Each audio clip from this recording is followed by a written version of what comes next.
ദൈവത്തിൻ്റെ ധന്യ തിരുനാമം വാഴ്ത്തപ്പെടുമാറാകട്ടെ. ഞാൻ ക്രിസ്തുവിൽ സ്നേഹിക്കുന്ന എല്ലാ ദൈവമക്കൾക്കും 8-ാം മാസത്തിൻ്റെ 14-ാമത്തെ പ്രഭാത വന്ദനം കൂടെ അറിയിക്കുന്നു. ലോകമെമ്പാടുമായിരുന്നു കൊണ്ട് വചന സന്ദേശത്തിൽ പങ്കാളികളാകുന്ന ഈ വചന സന്ദേശം ശ്രവിക്കുന്ന എല്ലാ ദൈവദാസന്മാർക്കും വാത്സല്യ കുഞ്ഞുങ്ങൾക്കും എൻ്റെ ഹൃദയത്തിൻ്റെ ആഴമേറിയ നന്ദിയും സ്നേഹത്തെയും പ്രാർത്ഥനയും അറിയിക്കുന്നു.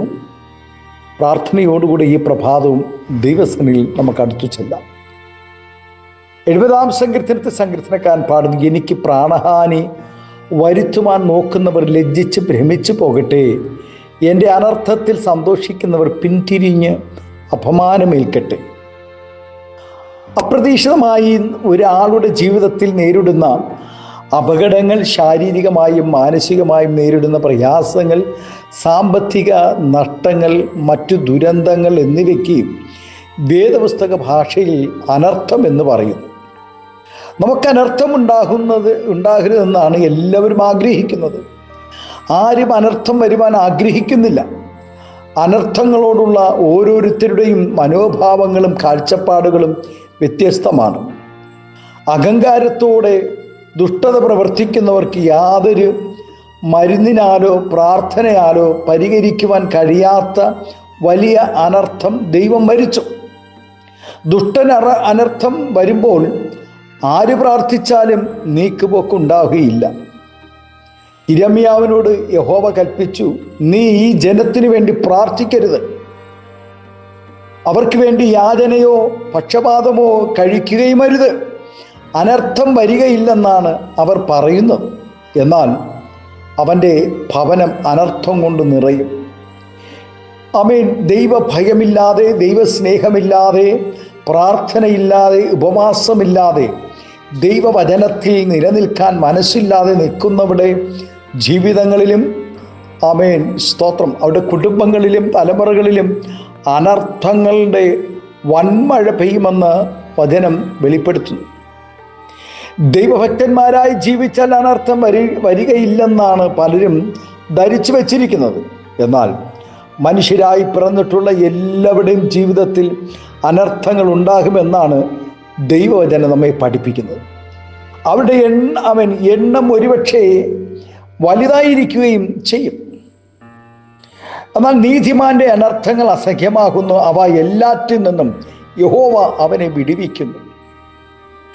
ദൈവത്തെ ആരാധിക്കുന്ന ദൈവമക്കളുടെ ജീവിതത്തിൽ അനർത്ഥങ്ങൾ വന്നാലും ആ അനർത്ഥങ്ങളിൽ നിന്നും ദൈവം തൻ്റെ ജനത്തെ, ഭക്തന്മാരെ വിടുവിക്കുമെന്നാണ് ദൈവവചനം പറയുന്നത്. ഒരിക്കൽ ദാവീദ് ഇസ്രായേൽ ജനത്തിൻ്റെ എണ്ണം എടുത്തു.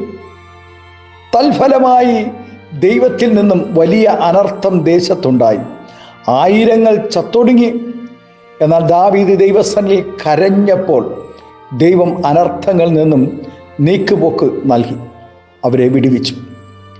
നമുക്ക് നേരിടുന്ന അനർത്ഥങ്ങളിൽ നാം ദുഃഖിക്കുകയും നീക്കുപോക്കിനായി പ്രാർത്ഥിക്കുകയും ചെയ്താൽ നിശ്ചയമായും നമ്മുടെ ജീവിതത്തിൽ ദൈവം അത്ഭുതങ്ങൾ ചെയ്യും. എന്നാൽ നമുക്ക് അനർത്ഥം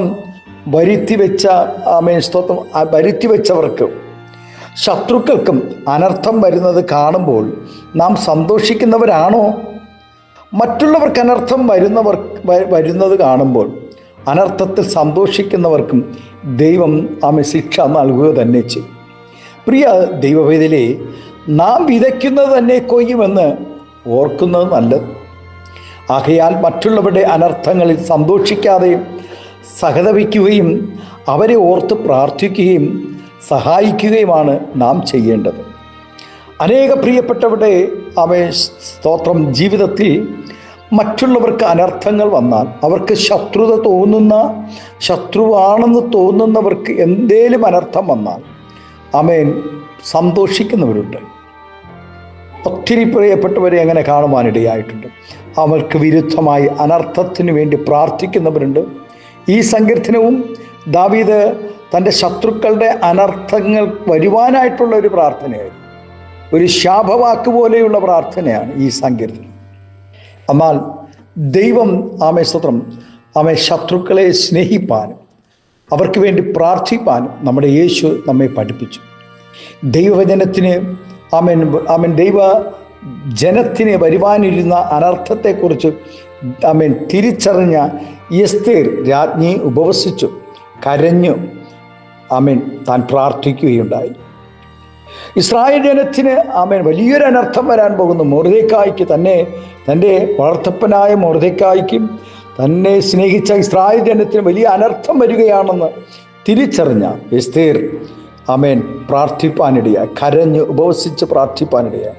ആകയാൽ മറ്റുള്ളവരുടെ അനർത്ഥങ്ങളിൽ സന്തോഷിക്കാതെ ആവോളം അവരെ സഹായിക്കുകയും അവരെ ഓർത്ത് പ്രാർത്ഥിക്കുകയും ചെയ്യാം. ദൈവം നമ്മെ അതിനായി അനുഗ്രഹിക്കട്ടെ. ദൈവം ഈ പ്രഭാതം എല്ലാവരെയും ബലപ്പെടുത്തട്ടെ, സഹായിക്കട്ടെ.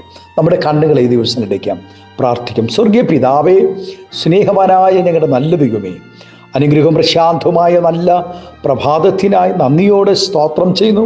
ഞങ്ങളുടെ അനർത്ഥങ്ങളിൽ സന്തോഷിക്കുന്നവർ കർത്താവേ, ദാവീദിവിടെ പാടുന്നു, ഹല്ലേലൂയ, അനർത്ഥങ്ങളിൽ സന്തോഷിക്കുന്നവർ ലജ്ജിച്ച് ഭ്രമിച്ചു പോകട്ടെ. ആമേൻ, സ്തോത്രം. ഈ ദിവസങ്ങളിൽ ഞങ്ങളുടെ അനർത്ഥങ്ങളിൽ സന്തോഷിക്കുന്നവർ ലജ്ജിപ്പാൻ തക്കവണ്ണം, ഞങ്ങളെ പകച്ചവർ കണ്ട് ലജ്ജിപ്പാൻ തക്കവണ്ണം നന്മയ്ക്കായി അടയാളങ്ങൾ നൽകി ഞങ്ങളെ ആദരിച്ച് അനുഗ്രഹിക്കുന്നതിനാ നന്ദി പറയും. ഈ ശബ്ദം ഈ പ്രഭാതം ശ്രവിക്കുന്ന എല്ലാ ദൈവദാസന്മാരും കർത്താവെ ആദരിച്ച് അനുഗ്രഹിക്കണമെന്ന് പ്രാർത്ഥിക്കും. സമാധാനം നൽകണം, അനുഗ്രഹങ്ങളും അവിടെ നിന്ദകൾ തുടച്ചു മാറ്റണം, അനർത്ഥങ്ങൾ നീങ്ങിപ്പോകട്ടെ. സന്തോഷവും സമാധാനവും നൽകണം, എല്ലാവിധമായ നന്മകളും അനുഗ്രഹങ്ങളും പകരും. മഹത്വം എടുക്കണമേ യേശുവിൻ്റെ നാമത്തിൽ. കൃപയോടെ പ്രാർത്ഥന കേൾക്കണമേ സ്വർഗീയ നല്ല പിതാവേ. ആമേൻ, ആമേൻ. Thank you. ദൈവമേ ഈ പ്രഭാതം എല്ലാവരെയും ധാരാളമായി അനുഗ്രഹിക്കട്ടെ. Thank U.